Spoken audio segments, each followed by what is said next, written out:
Akala natin, kapag itlog ang pinag-uusapan, ligtas. Paborito ng maraming Pilipino tuwing almusal, mura, madaling lutuin, at sagana sa protina. Pero alam mo ba, sa likod ng simpleng pagkaing ito, may mga gawi tayong matagal nang ginagawa na maaaring unti-unting sumisira sa ating katawan.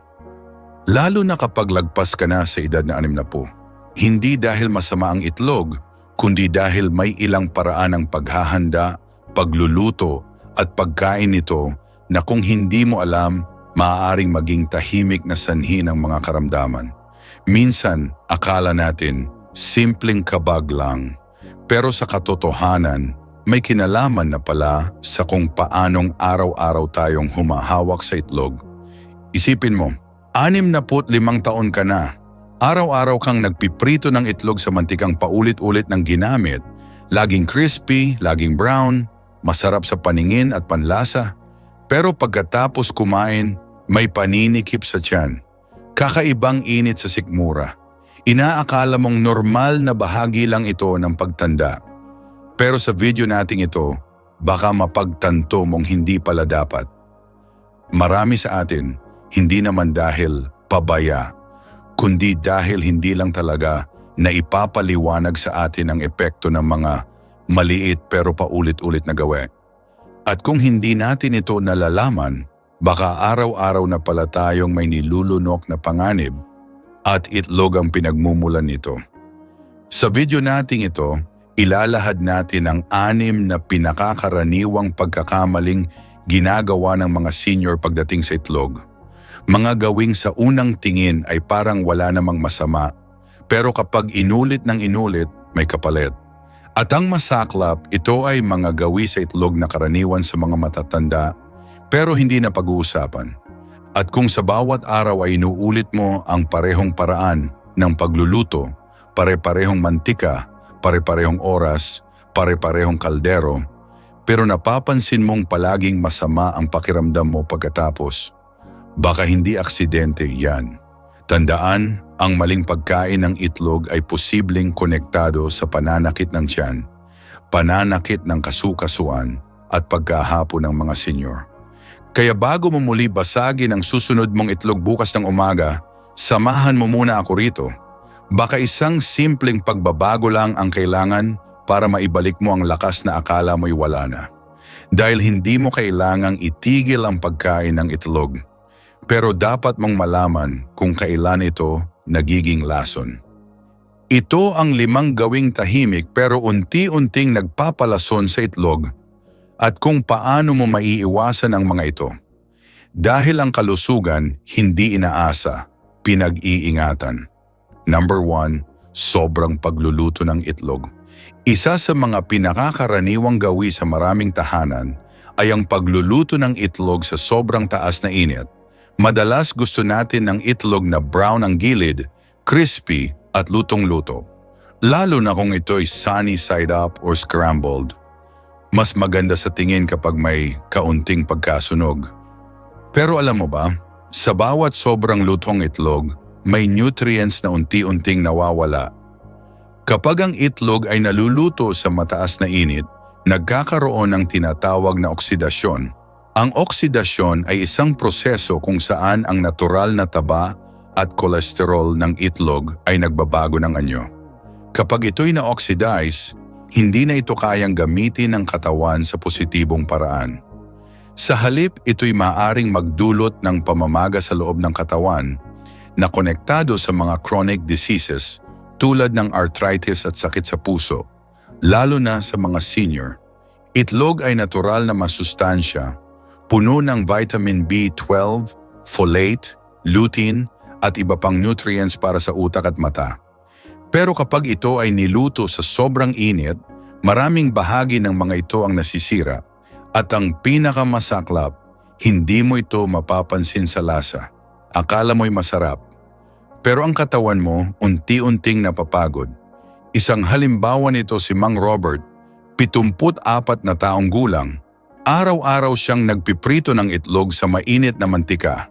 Matagal hanggang maging brown ang ilalim. Akala niya masarap at malutong ay sapat na. Pero sa loob ng ilang buwan, napansin niyang madalas siyang sinusumpong ng kabag, hirap sa pagdumi at pananakit ng tiyan. Nang ipina-check up niya, walang direktang sakit ang nakita. Pero nang tinigil niya ang sobrang pagprito ng itlog at lumipat sa low heat boiling at soft scramble, naging mas magaan ang pakiramdam niya araw-araw. Ang sobrang lutong itlog ay hindi lang tungkol sa texture. Ito ay tungkol sa kung paano mo pinoproseso ang nutrisyon sa katawan. Tandaan kung senior ka na, mas sensitibo na ang bituka mo, mas mabagal ang metabolismo. At kapag pinilit mong sumabay sa mga gawin ng mas bata, katawan mo ang magbabayad. Kung gusto mo pa ring magprito ng itlog, walang masama. Pero gawin ito sa mahinang apoy. Gamit ang mas ligtas na mantika gaya ng olive oil o butter. Iwasan ang overcooked na itlog, lalo na kung ito'y dark brown na o umuusok habang niluluto. Kung matagal mo na itong ginagawa, pero ngayon mo lang napagtanto ang posibleng epekto, hindi pa huli ang lahat. Mag-subscribe ka na para sa mas marami pang payong pangkalusugan na angkop sa edad natin. Sa mga susunod na minuto, baka matutunan mo ang simpleng mga hakbang na makakatulong sa iyong makaiwas sa panganib at magpatuloy sa malakas at masiglang pamumuhay. Number 2, pagkain ng hilaw o malasado na itlog. Marami sa ating mga Pilipino ang lumaki sa paniniwalang ang hilaw na itlog ay mas masustansya. May mga nagsasabing nandoon ang lahat ng bitamina o yan ang sikreto ng mga boksingero. Pero ang hindi na pag-uusapan ay kung paanong ang pagkain ng hilaw o kulang sa lutong itlog ay maaaring magdala ng panganib. Lalo na sa mga taong lampas na sa edad na 60 na po. Sa edad na ito, mas mahina na ang immune system, mas mabagal ang paggaling ng katawan, at mas sensitibo sa anumang kontaminasyon sa pagkain. Ang isa sa pinakakilalang panganib ng hilaw na itlog ay ang salmonella. Isang uri ng bakterya na hindi mo makikita, maaamoy o malalasahan. Ngunit kapag ito ay pumasok sa katawan, maaari nitong atakihin ang ating bituka. Magdulot ng matinding pananakit ng tiyan, pagtatay, lagnat at minsan ay dehydrasyon. Sa mga mas bata, maaring ilang araw lang itong lumipas. Pero sa mga senior, ang ganitong infection ay maaaring magdulot ng pagka-ospital, komplikasyon o sa matinding kaso, panganib sa buhay. Isipin natin si Aling Nena, 68 anyos. Mahilig siyang gumawa ng sarili niyang salad dressing gamit ang itlog. Minsan, gumamit siya ng hilaw na itlog sa isang homemade mayonnaise. Ilang oras lang pagkatapos kumain, nakaramdam siya ng paninikip ng tiyan, pagsusuka at pagod. Sa ospital, na-diagnose siya ng salmonella infection. Mabuti na lamang at naagapan, pero sinabi ng doktor, sa susunod, siguraduhing luto ang itlog. Maliban sa salmonella, ang hilaw na itlog ay may natural na compound na tinatawag na avidin. Ito ay nakakabawas sa absorption ng biotin, isang mahalagang B vitamin na tumutulong sa ating balat, buhok at metabolismo. Kapag paulit-ulit kang kumakain ng hilaw na itlog, maaring unti-unting bumaba ang antas ng biotin sa katawan na magre-resulta sa panunuyo ng balat, paglalagas ng buhok at pagbagal ng enerhiya. May ilan ding nagsasabi, organic naman ang itlog ko. Ngunit kahit pa ito ay galing sa organic farm, free range o bagong pitas, kapag hilaw, hindi ito ligtas. Ang bakterya ay maaaring nasa loob ng itlog mismo at hindi sa shell lang. Kaya't kahit gaano ito ka-fresh, ang tamang sagot ay lutuin pa rin. Kung ikaw ay nasanay sa malasado o undercooked na itlog, hindi mo kailangang bitawan ang paborito mong almusal. Ang solusyon? Gumamit ng pasteurized na itlog kung gusto mo ng kaunting luto lang o kaya'y tiyaking lutong-luto ang parehong puti at pula. Kung scrambled, gawing soft ngunit fully cooked. Kung nilaga, siguraduhing maayos ang pagkakaluto sa loob. Tandaan, Mas mabuting ligtas kaysa magsisi. Isa pa, maraming Filipino ang naglalagay ng hilaw na itlog sa gatas, kape o kahit sa kanin. Minsan ay bahagi ito ng nakasanayang lakas pampatibay. Ngunit sa modernong kaalaman, mas maraming benepisyo ang makukuha sa itlog kapag ito ay naluto ng tama.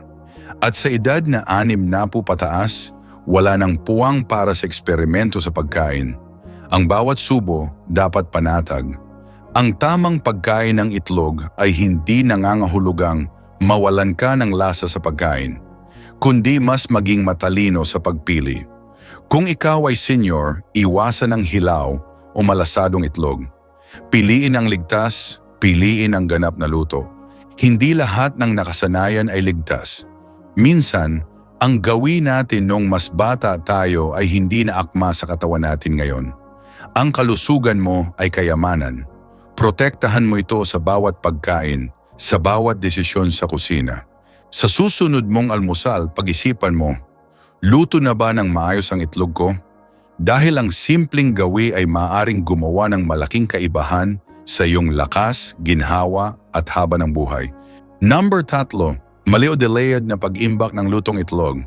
Ang itlog kapag naluto ay mas mabilis masira kaysa hilaw.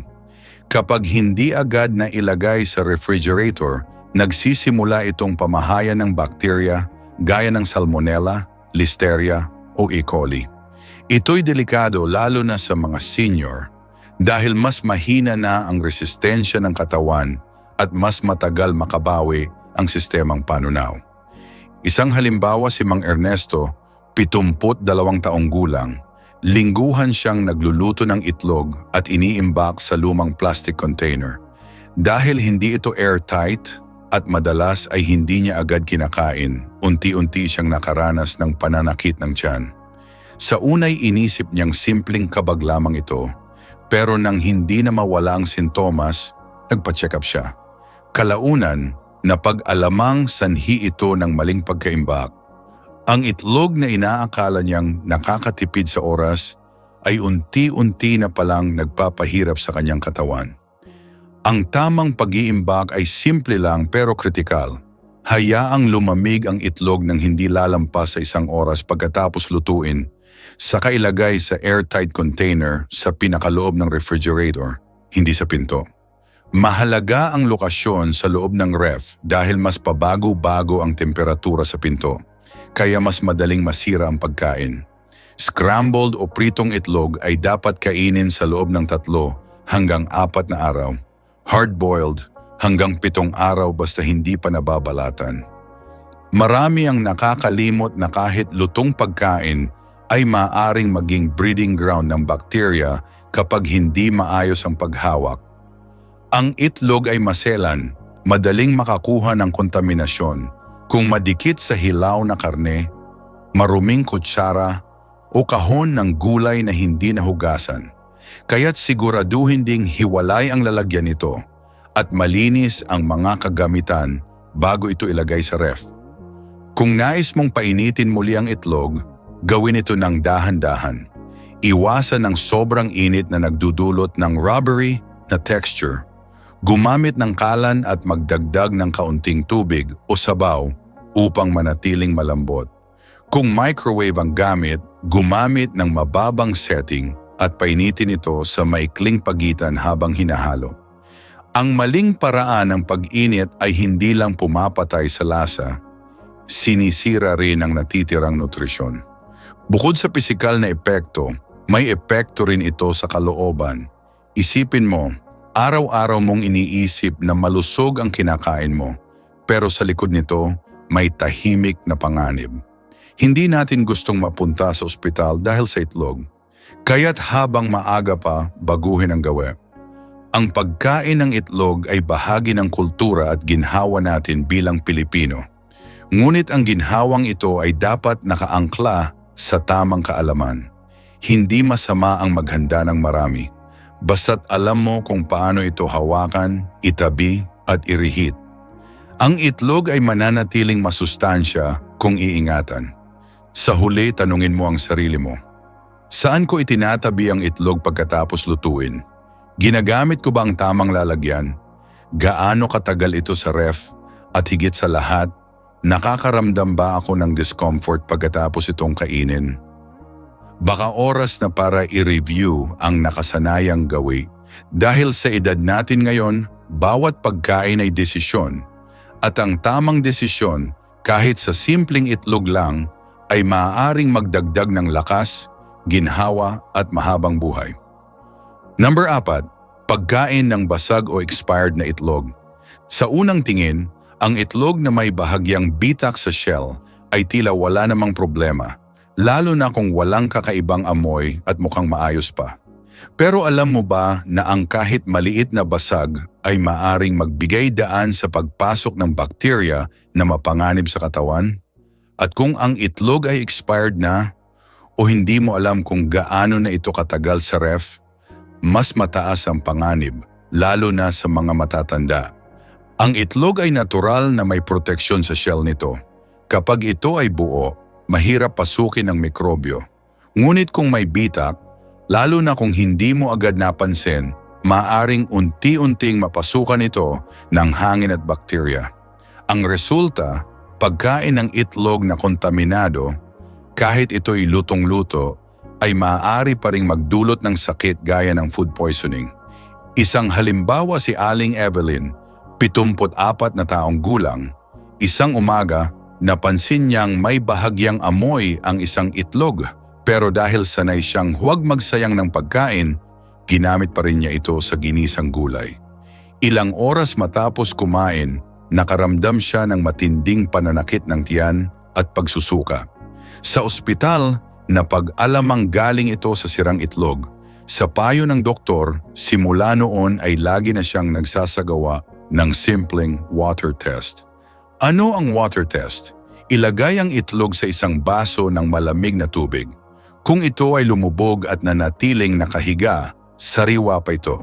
Kung tumayo ng patayo, pwede pa pero dapat gamitin agad. Kung lumutang, itapon na, senyales na ito'y hindi naligtas kainin. Isa itong simple ngunit epektibong paraan para makaiwas sa sakit. Bukod sa expiration date na nakalagay sa karton, mahalaga ring tingnan ang aktwal na kondisyon ng itlog. Minsan kahit bago pa ang petsa, kung mali ang pag-iimbak, halimbawa, naiwang nasa labas o nabasa ang shell, maaaring masira ito agad. Ganon din kung ito ay may hindi pangkaraniwang amoy o kulay, kahit buo pa ang shell, mas mabuting huwag nang ipagsapalaran. Kung sakali mang bumili ka ng itlog sa palengke o hindi refrigerated, mas mainam na ilagay agad ito sa ref pag-uwi. Itabi ito sa pinakaloob ng refrigerator kung saan pantay ang temperatura. Iwasang itago sa may pinto ng ref dahil ito ang lugar na laging bumababa at tumataas ang temperatura sa tuwing binubuksan. May mga nagsasabi na sayang ang itlog kahit may konting basag. Pero isipin mo, kung ito'y magdudulot ng sakit, hindi ba't mas mahal ang gamot at ospital? Mas mainam na mag-ingat kaysa magsisi. Ang kaunting pag-iingat araw-araw ay mas mura kaysa magkasakit ng isang linggo. Sa edad nating lampas 60 na po, kahit simpleng pananakit ng tiyan ay maaaring magbunsod ng mas malalang epekto, gaya ng dehydration, pagkahapo o komplikasyon sa iniinom na maintenance na gamot. Kaya't bago mo iprito, ilaga o scramble ang itlog, suriin mo muna ito. Huwag balewalain ang bahagyang bitak o kakaibang amoy. Ang bawat itlog ay maaaring maging sustansya o panganib. Depende kung paano mo ito pinili at hinawakan.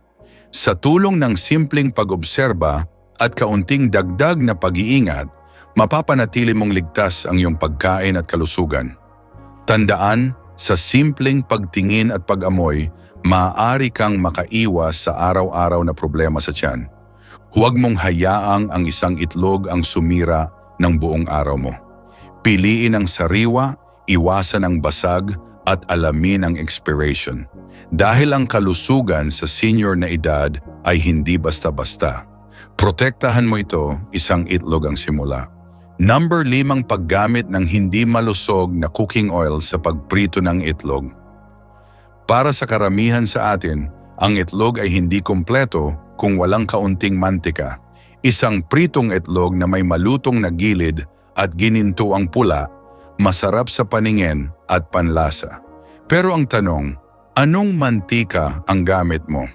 Dahil ang maling cooking oil ay maaaring bumaligtad ng benepisyo ng itlog at gawing panganib ang bawat subo mo, lalo na kung ikay lampas 60. Marami sa atin ang nasanay sa paggamit ng mantikang mura at madaling bilhin, vegetable oil, margarine o mantikang paulit-ulit ng ginamit.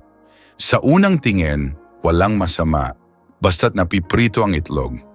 Pero ang hindi alam ng karamihan ay ang mga mantikang ito ay mabilis masira sa init at naglalabas ng tinatawag na free radicals at trans fats. Ang mga ito ay konektado sa inflammation, high cholesterol at mas mataas na panganib ng stroke at sakit sa puso. Si Mang Frank, 78 taong gulang, ay isa sa mga halimbawa. Sa loob ng 30 taon, araw-araw siyang nagpiprito ng itlog gamit ang parehong brand ng vegetable oil. Nang lumala ang kanyang alta presyon at naranasan niyang mawalan ng balanse minsan habang naglalakad, saka lang siya nagtanong sa doktor. Lumalabas ang mantika pala ang isa sa mga tahimik na sanhi ng kanyang pamamaga sa katawan. Ano ang mas mainam? Piliin ang mga oil na may mataas na smoke point at hindi naglalabas ng toxins sa init, gaya ng coconut oil, extra virgin olive oil o butter.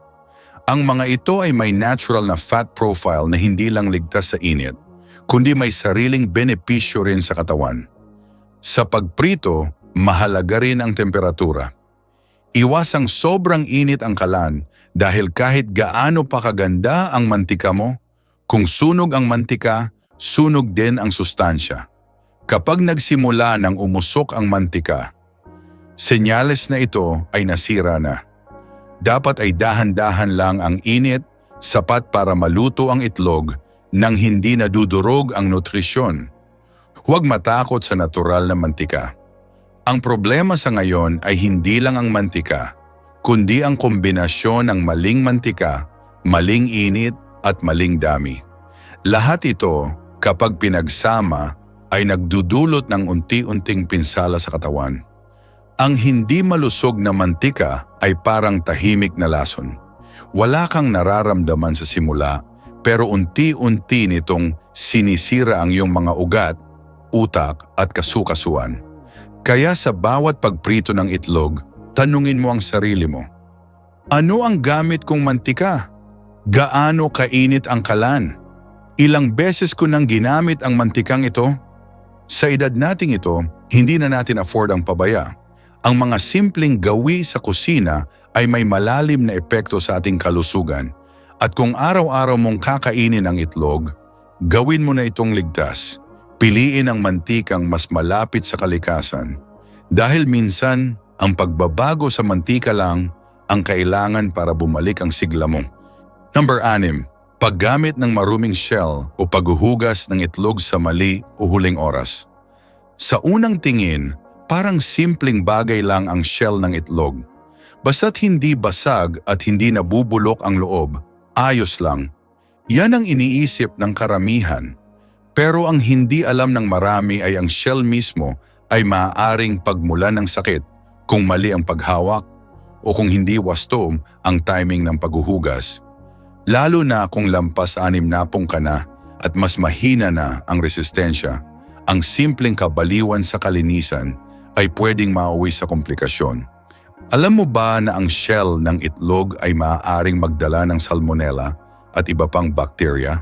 Hindi ito nakikita ng mata, pero maaari itong kumapit sa ibabaw ng itlog habang ito ay nilalagay sa tray o kinukuha sa manukan.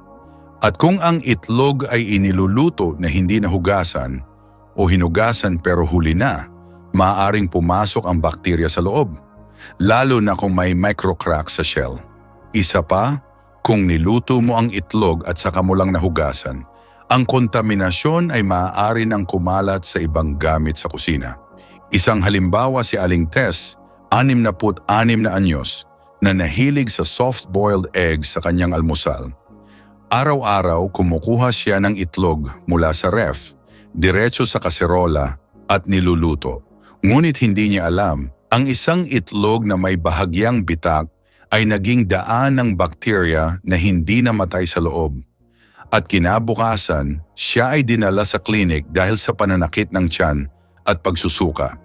Iyon pala, hindi siya naghuhugas ng itlog bago ito lutuin at huli na ang lahat. Kaya't kailan nga ba dapat hugasan ng itlog? Sagot, bago ito gamitin, hindi bago itabi. Dahil kapag hinugasan mo ang itlog, bago ito ilagay sa ref, binabasa mo ang natural na protective coating ng shell na tinatawag na bloom. Kapag natanggal ito, mas mabilis mapasok ng bakterya ang loob kahit malamig ang paligid. Kaya ang tamang paraan, huwag hugasan agad pagkabili, kundi hugasan lamang bago lutuin. Pangalawa, siguraduhing malinis ang kamay mo at ang lalagyan ng itlog. Huwag ilagay ang itlog sa ibabaw ng lamesa na ginagamit ding panghiwa ng gulay. At kung may dumidikit na dumi o bahagyang amoy ang shell, huwag mo nang isugal. Mas mabuting itapon kaysa magkasakit. Ang paghawak sa itlog ay hindi lang basta bit-bit at luto. May disiplina ito. May tamang timing. Dahil kung gusto mong manatiling malusog, hindi lang importante ang lutong itlog, kundi pati ang shell, ang paghuhugas, at ang tamang kaalaman kung kailan ito ligtas. Sa edad nating ito, ang maliliit na pagkukulang ay may malalaking epekto. Kaya't kahit ang isang bagay na kasing simple ng paghuhugas ng itlog ay dapat pag-isipan. Kung gusto mong ang almusal mo ay magpalakas, hindi magpahina, simulan sa shell. Dahil minsan ang pinakadelikado ay yung hindi natin nakikita. Sa dami ng ating natalakay tungkol sa itlog, mula sa paraan ng pagluluto, pagkain, pag-iimbak, at pati na rin ang mantikang ginagamit, isang bagay ang malinaw, ang simpleng itlog ay hindi basta pagkain. Isa itong salamin ng ating pang-araw-araw na gawe. At kung ikaw ay lampas sa nimnapong, bawat kagat ay may dalang epekto. Kaya't ang bawat hakbang sa kusina ay dapat may kasamang kaalaman at malasakit. Hindi masamang kumain ng itlog. Sa katunayan, ito ay isa sa pinakaabot kayang source ng protina at bitamina sa bansa.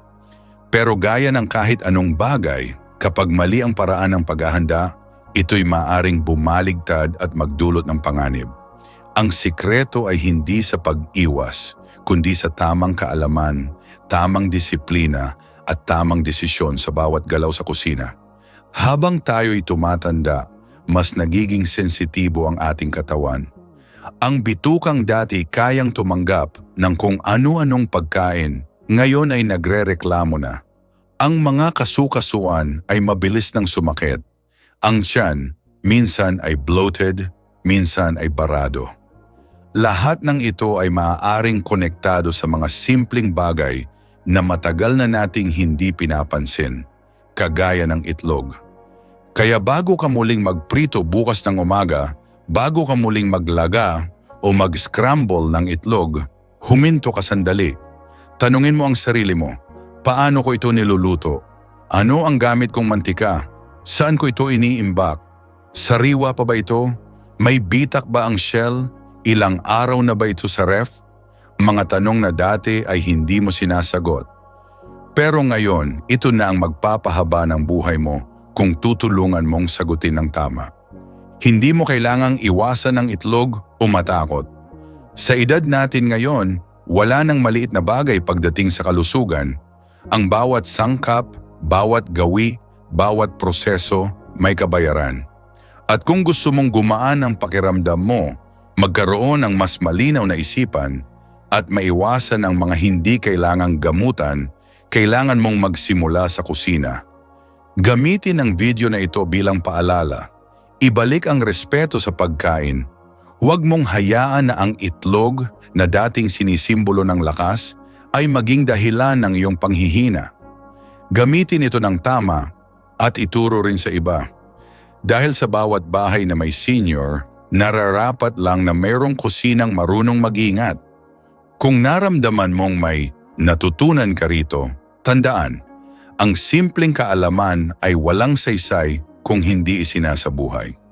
Kaya bukas, kapag nagluto ka ng itlog, gawin mo ito hindi lang para mabusog, kundi para magpagaling, para magpalakas, at para magbigay respeto sa sarili mong katawan. Kung gusto mong magpatuloy sa pagkatuto at pag-aalaga sa sarili, pindutin mo ang subscribe. Sa edad natin, isang click ay maaaring magdagdag ng 1 taon sa buhay. Sa huli, hindi lang ito tungkol sa itlog. Ito ay tungkol sa kung paano ka magdesisyon sa araw-araw. At kung may isa mang bagay na hindi mo dapat pagsisihan, ito ay ang naging desisyon mong pangalagaan ng sarili mo, simula sa simpleng itlog na may tamang kaalaman at pagmamahal. Ito ay tungkol sa kung paano ka magdesisyon sa araw-araw. At kung may isa mang bagay na hindi mo dapat pagsisihan, ito ay ang naging desisyon mong pangalagaan ng sarili mo, simula sa simpleng itlog na may tamang kaalaman at pagmamahal.